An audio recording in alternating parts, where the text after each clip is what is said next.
국을 끓이면서 농약을 조금씩 타서 남편에게 먹였다. 시름시름 앓다가 숨졌다.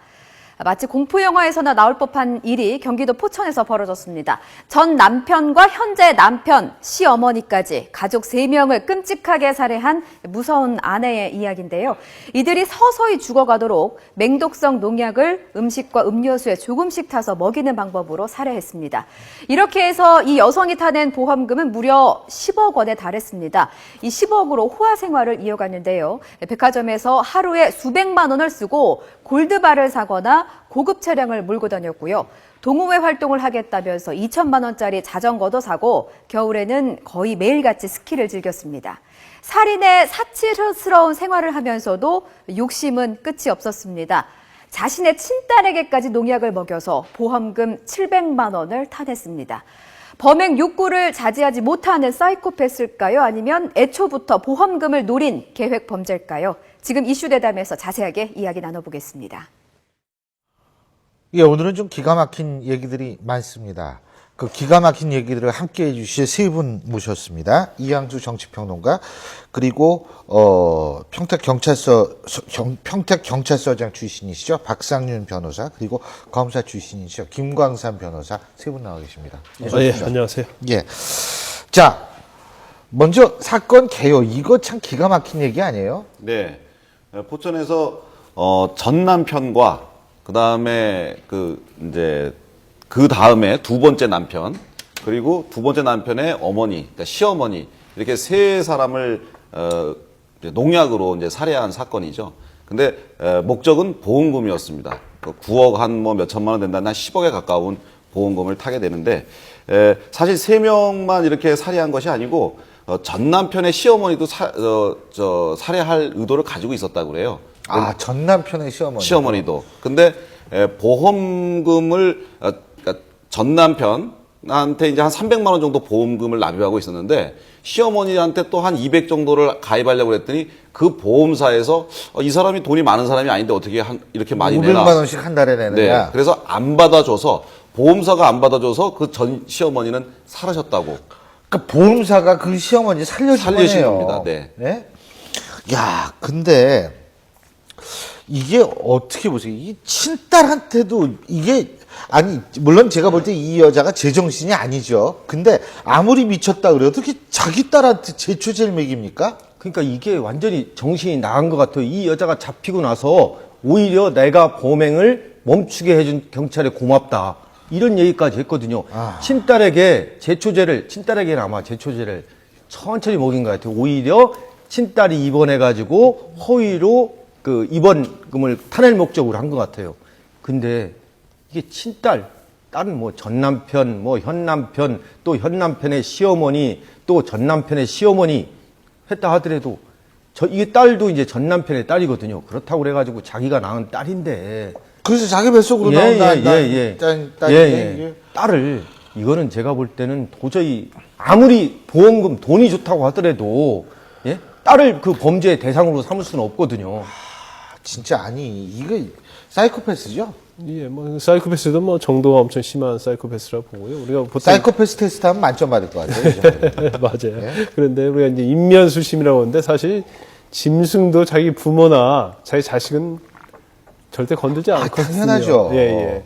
그런데 이제 그런 걸 여러 가지 적어 보면 뭐 사이코패스 중에도 굉장히 정말 정도가 심한 사이코패스라고 생각이 좀 들고요. 이게 사실 이제 최근 들어서 이제 보험금과 관련된 사고들이 좀 많이 있지 않습니까? 그런데 지금 요즘 와서 그게 지금 문제가 돼서 그렇지, 이제 그전부터 그러한 사건이 굉장히 있었다고 보여집니다. 그래서 일단 이제 변사체, 그러니까 의심이 있는, 죽음의 어떤 타살 혐의 의심 있는 사체에 대해서는 이제 반드시 앞으로는 바로 보험과 관련된 걸 수사를 반드시 해야 하지 않나, 그런 생각이 들어요. 그리고 이 사건은 처음부터 보험금에 관한 수사를 했다고 한다면 처음에 첫 남편을 살해했을 때 어떻게 보면 단서자고 할 수 있었던 사건이거든요. 그렇죠. 그런데 경찰에서는 사실 뭐 부인 되는 사람이 뭐 사업에 어려움이 있었고 뭐 여러 가지 그래서 자살한 것이다. 또 전 남편의 누나도 여러 가지 뭐 그 자살 가능성이 크다는 식으로 얘기를 하고 부검을 그러다 안 보니까 했다며요. 예, 부검을 안 하다 보니까 이런 상황이 발생을 한 거죠, 사실은. 그래서 친한 가족들이 뭐 그렇게 자살한 것처럼 얘기를 하고 유서는 발견되지 않았음에도 불구하고 그리고 또 농약을 먹고 자살을 했다고 그런 식으로 얘기를 해버리니까 이게 처음에 묻힌 겁니다, 사건 자체가. 아. 근데 수법이 굉장히 교묘한 게요. 그 남편을 살해할 목적을 가지고 한 번에 농약을 먹이면은 부검이라든가 이런 걸 해야 되잖아요. 네.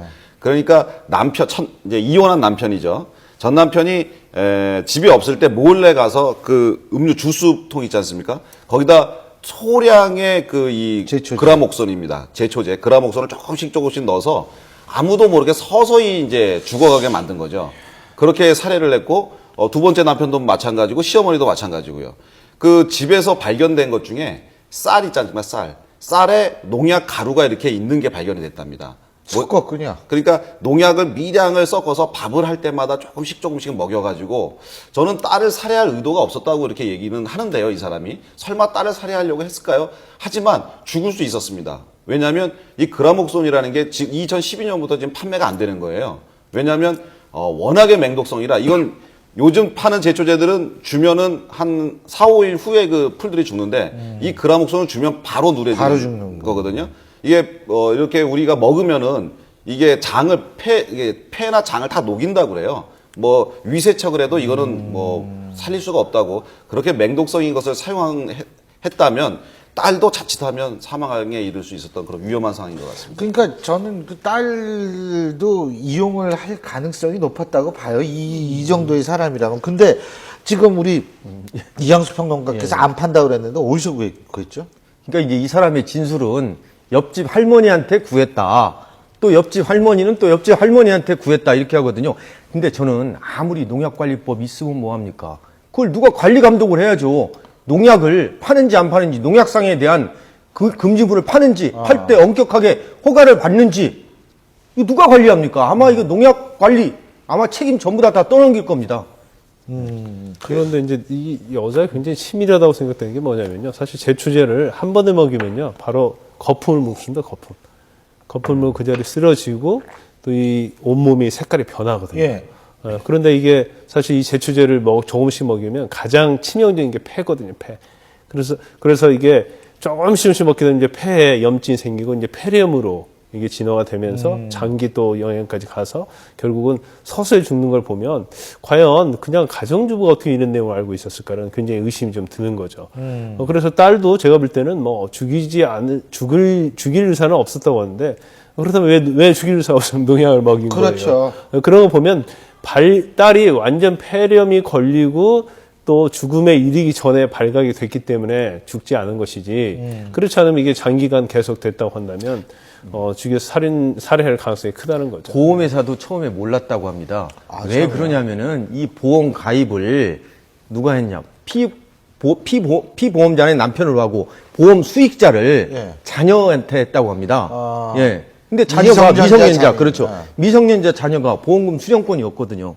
그러니까 이제 결국에는 본인이 보험 수령권자로 할 수 있으니까 만약에 이거를 보험 수익자를 자기로 했으면은 의심을 할 수 있겠죠. 텐데. 예. 그나마 이 사건 범행을 멈출 수 있었던 게 두 번째 현 남편.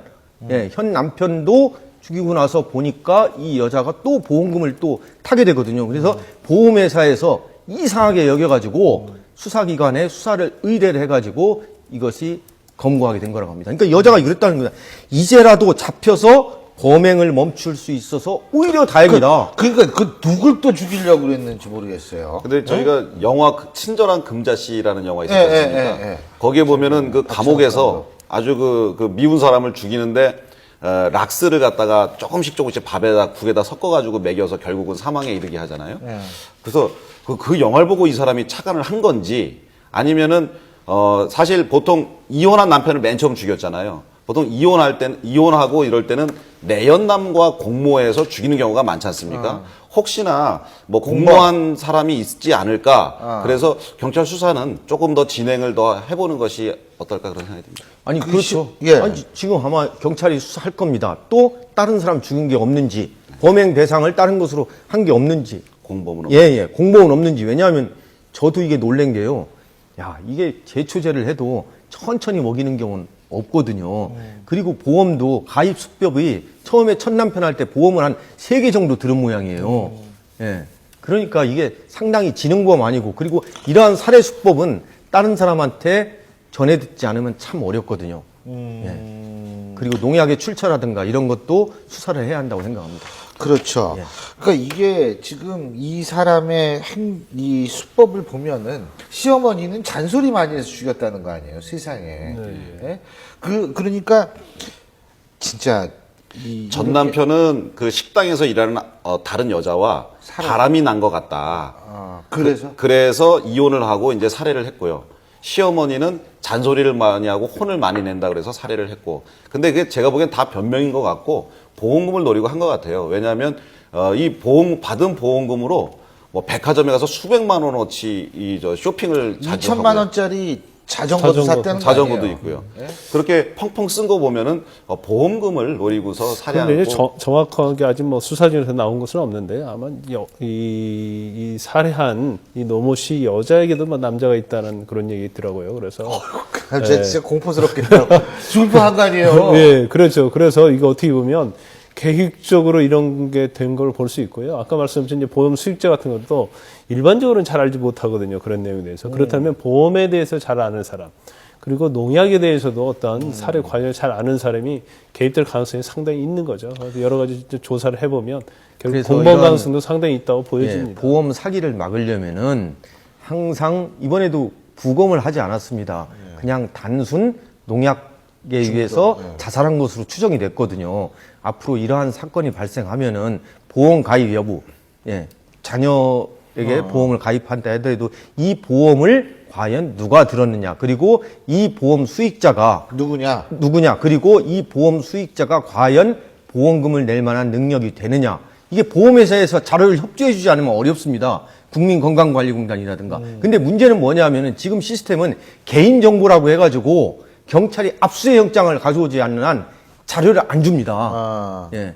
범죄자들이 이 점을 많이 노리는 겁니다. 알겠습니다. 이거 진짜 진짜 너무 기가 막혀가지고 이게 그러니까 이건 연쇄살인이죠, 사실은. 그죠? 일종의 연쇄살인이죠, 뭐. 근데 전에도 이제 비슷한 사건이 하나 있었어요. 지금 현재 수사 중이고 도망가서 지금 잡히지 않은 상태인데, 같이 이제 방에서 자는데 불을 지른 거죠.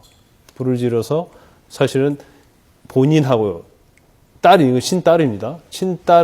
딸만 구조가 된 겁니다. 그리고 어머니는 사망하셨고, 불에 타서 사망하셨고, 그래서 그때는 보험금이 정상적으로 지급이 됐죠. 그 다음에 본인의 아버지가 또 아파트 난간에서 떨어져 죽는 사고가 나는데, 본인의 아버지는 뇌종양으로 수술을 했어요. 수술을 해가지고 병원에서 거의 중병 환자고 응급실에 있어야 하는데, 다음날 그 시누이가 결혼을 하니까 집을 꼭 데리고 가야 한다. 가지고 걷지는 못하는 아버지를 집으로 데려간 거죠. 데리고 가서. 친아버지요? 네, 친아버지죠. 그런데 사이가 좀 안 좋았어요. 그래서 결국은 난간에서 떨어졌단 말이에요. 떨어져가지고, 뭐 이게 사실 그게 타살 혐의가 없기 때문에 경찰에서 전부 다 그것도 다 내사중지를 그냥 한 거죠. 아무 일 없다는 거예요. 근데 나중에 알고 보니까 어머니 보험금도 타가고 아버지 보험금도 타간 거예요. 그래서 결국 그거에 대해서 이상하게 여긴 보험회사에서 거기에 대해서 수사기관 촉탁해서 수사 의뢰해서 결과적으로 이제 거의 많이 밝혀졌는데 중간에 이제 도망가고 지금 아직 잡히지 않은 상태. 그 보험회사에서 신고를 안 하면은 모든 게 다 덮일 뻔했어요. 이번 사건도 사실 마찬가지 아니에요. 알겠습니다. 자, 다음 주제로 넘어가 보죠. 지난 10년 동안 중국 동포들이 많이 사는 동네에 다세대 주택을 돌며 금품을 훔친 50대가 붙잡혔습니다. 범행 현장에는 항상 중국제 담배꽁초를 잠겼는데 10년 만에 벌미를 잡혔습니다. 예, 참 희한한 일입니다. 나물집을 털 때마다 범행 현장에 중국산 담배를 놔뒀던 범인이 그것도 무려 10년 만에 잡혔다는 겁니다. 참 경찰들 사이에서도 유명했다고 그러죠? 그렇죠. 항상 범죄 현장에는 중국산 담배꽁초가 떨어져 있었다. 근데 이 범인이 뭐냐면 신경 쓴 것은 뭘 신경 썼냐면 CCTV만 신경 쓴 겁니다. 예, 그래서 범행을 하기 전에 범행 현장을 답사합니다. 그리고 CCTV가 설치되어 있나 없나 이 지적을 한 겁니다. 범행 대상도 어떤 곳을 노렸냐? 다세대 주택과 반지하방입니다. 여기에 거주하는 사람들은 주로 어떤 사람들입니까? 낮에는 나가서 일하고 빈집이거든요. 밤에 돌아오거든요. 이때 그리고 다세대 주택과 반지하방은 방범에 취약하거든요. 그리고 가가지고 뭐냐 다 훔친 겁니다. 근데 이 중국 사람이기 때문에 이걸 은행에다 맡기면 또 범행이 들통날 것 같으니까 현금만 따로 보관해 놓은 겁니다. 그러니까 근데 예. 아주 주도 면밀은 했던 것 같아요. 그래서 CCTV 확인하고 지문도 하나도 안 남기기 때문에 오직 남긴 증거는 담배꽁초 아니 하나. 근데 그 주도만밀한 사람이 담배꽁초 거기 남깁니다. 그게 아마 이제 그런 것 같아요. 그 전에 들어보셨어요? 한 상당히 오래전부터는 반드시 도둑이 들고 나면 물건을 가져온 다음에 거기다 변을 넣는다. 맞아요. 그래야지 안 잡힌다. 그렇죠. 잡히지 않는 속설이 있었는데 아마 이 사람도 담배꽁초를 놓으면 잡히지 않는다는 그러한 어떤 본인의 어떤 의식적인 어떤 징크스로 생각을 한 것 같아요. 좋은 징크스로. 그래서 항상 담배를 놓고 왔다고 보이는데 사실 이제 담배가 항상 있기 때문에 지금 요즘 과학수사하지 않습니까? DNA는 반드시 검출을 할 수가 있는데 DNA를 검출했다고 해서 범인을 잡을 수 있는 건 아니고요. 그렇죠. 그건 용의자하고 대비하는 거죠. 그렇죠. 대조를 해야죠. 그런데 결과적으로 이제 도망 다니다가 결국은 CCTV를 다 확인하고 도주를 했는데 결국 하나 못 얻은 게 있었어요. 그게 뭐냐면 블랙박스예요, 블랙박스. 아, 자동차 블랙박스. 그렇죠, 그렇죠. 자동차 블랙박스는 확인을 못해서 사실 블랙박스에 찍힌 거를 토대로 해서. 이동식 카메라니까. 예. 자동차 거기다. 예. 그래갖고 이제 한 300여 정도의 CCTV를 대조를 해서 결국은 용의자가 되니까 DNA를 딱 대조하니까 일치를 해서 결국은 잡힌 겁니다, 이게. 근데 이렇게 표식을 남기고 진짜 아까 우리 옛날에는 참 좀 원시적이지만 그런 자기의 배설물을 놔두면 안 잡힌다는 속설이 이런 걸 아직도 믿는 사람들이 많은 모양이에요. 최근에도 있었습니다. 최근에도 예. 그 어떤 상습 절도인데 이제 예. 그건 CCTV를 통해서 이제 잡았어요. 예. 잡고 났는데 이상한 게 이제 이 사람의 이제 저 몸수색을 했는데 여성용 속옷을 착용하고 있는 거예요. 아. 근데 이제 그 도둑은 여자 속옷을 입고 있으면 안 잡힌다 이제 이런 속설을 또 믿고 있었나 봐요. 그래서 그 집을 이제 찾아서 뒤졌는데 집에서 여성용 속옷이 굉장히 많이 나왔다는 그런 해프닝도 있었답니다. 아, 아니 그거 왜 운동 선수들도 그런 징크스 여성용 속옷 입고 뭐 하는 그런 그거 있잖아요. 그렇습니다. 근데 이 사람이 모르는 거는 DNA를 모르는 겁니다.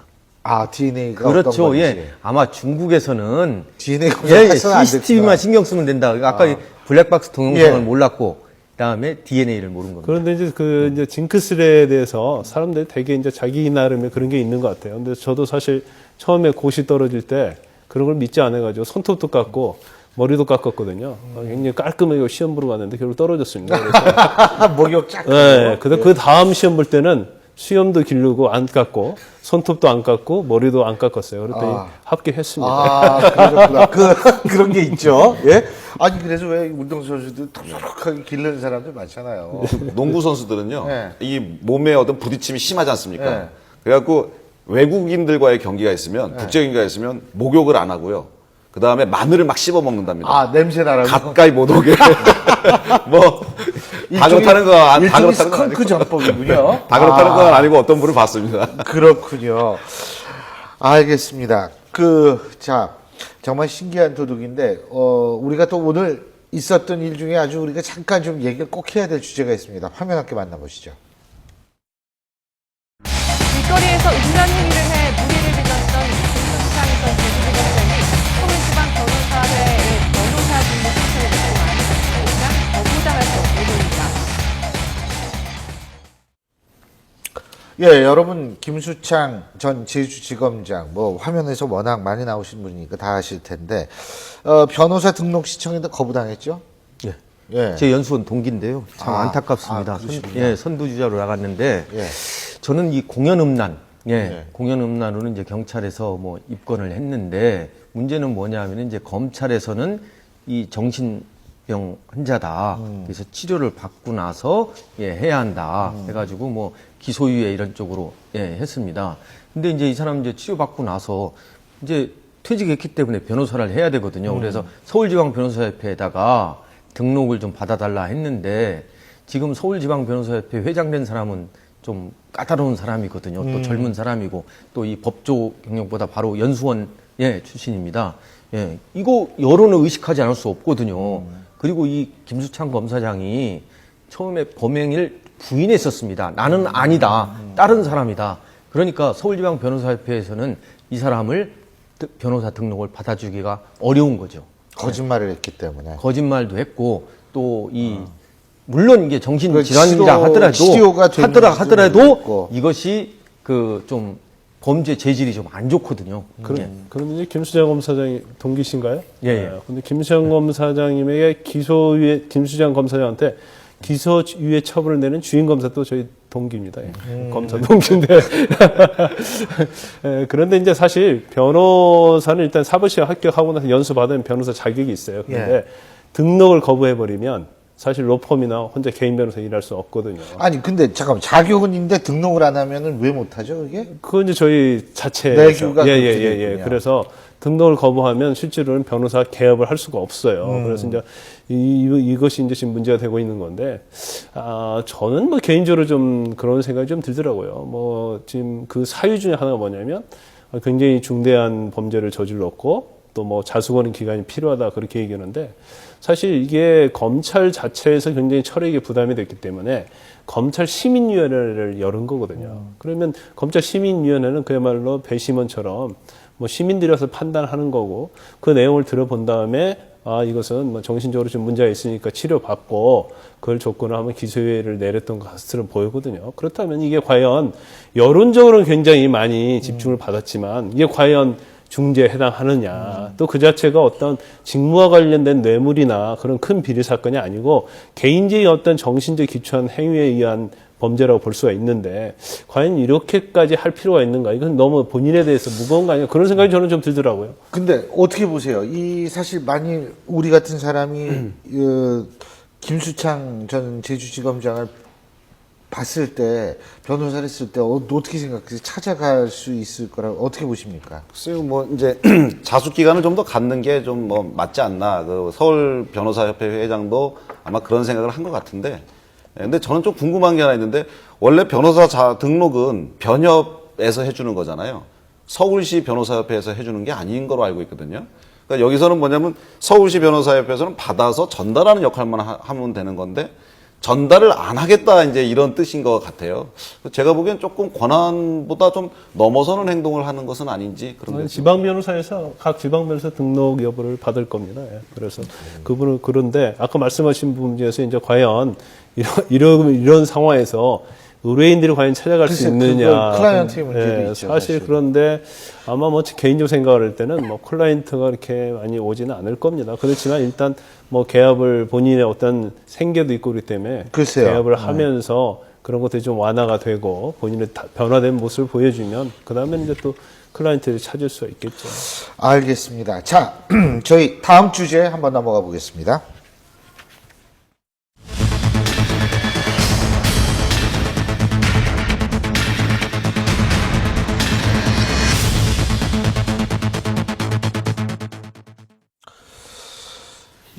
좀 희한한 얘기 좀 해보려고 합니다. 서울시가 최근 발표한 생활쓰레기 배출 기준, 일상생활과 맞지 않는다는 비판이 계속 나왔는데 오늘 결국 재활용 기준을 다시 마련하겠다 이렇게 얘기를 했습니다. 문제가 된 생활쓰레기 분리 배출 기준, 이거 중요하거든요. 한번 저희가 CG로 마련해봤는데 화면 한번 좀 보시죠. 자, 이게 말이에요. 3월부터 코푼 휴지 뭐 이런 거 다 분리 배출 저걸 하라고 돼 있어요. 안 하면 과태료 대상이 된다는 거예요. 그럼 쓰레기 어떻게 우리 이영표 공간이에요? 네.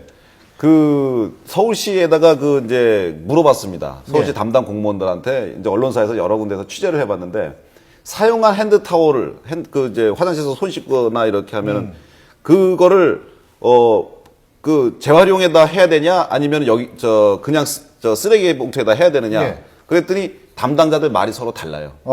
어떤 사람들은 오염된 것은 쓰레기로 배출을 하고 물만 묻은 오염 안 된 것은 재활용을 해야 된다 이렇게 얘기를 하고 어떤 사람은 다 재활용을 해야 된다.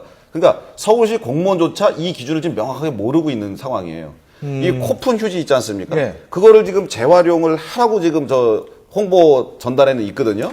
아니 코푼 휴지 재활용 때문에 그거 근데 찝찝해가지고 그걸 재활용 업체한테 물어봤더니 코팅된 영수증이나 그다음에 그 어떤 그 코픈 휴지 이런 것들은 재활용이 안 된답니다.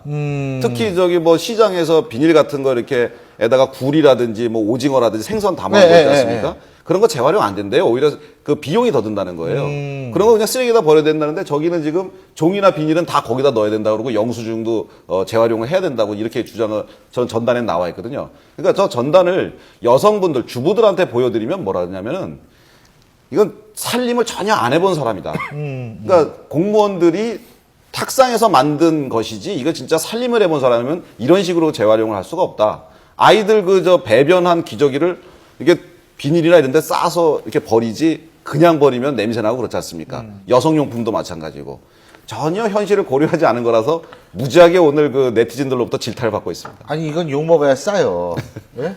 아니 이렇게 무감각한 시행정을 할 수가 있는지 아주 궁금합니다, 진짜. 뭐 인천 쓰레기 매립장 관련해 갖고 2017년도까지는 직매립 뭐 제로라는 그런 아마 운동에 캐치프레이즈를 걸고 하는 것 같아요. 그러다 보니까 너무 목표에만 집중하다 보니까 현실을 굉장히 무시한 걸로 보고 있고요. 그 다음에 이게 사실 뭐 이양수 평론가님 말씀드렸지만 만약에 재활용될 수 있는 물건이랄 사실 네. 오물에 이게 만약에 오염이 되면 사실 재활용할 수 없거든요. 그렇다고 본다면 오히려 재활용 제품에서 또 그걸 수거해야 하는 이중적이고 비용도 굉장히 많이 드는 경우가 생기거든요.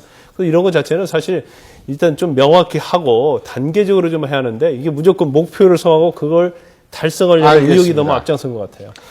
예, 어쨌든 우리 박 변호사님은 시간이 다 돼서 다음에 말씀하셔야겠네.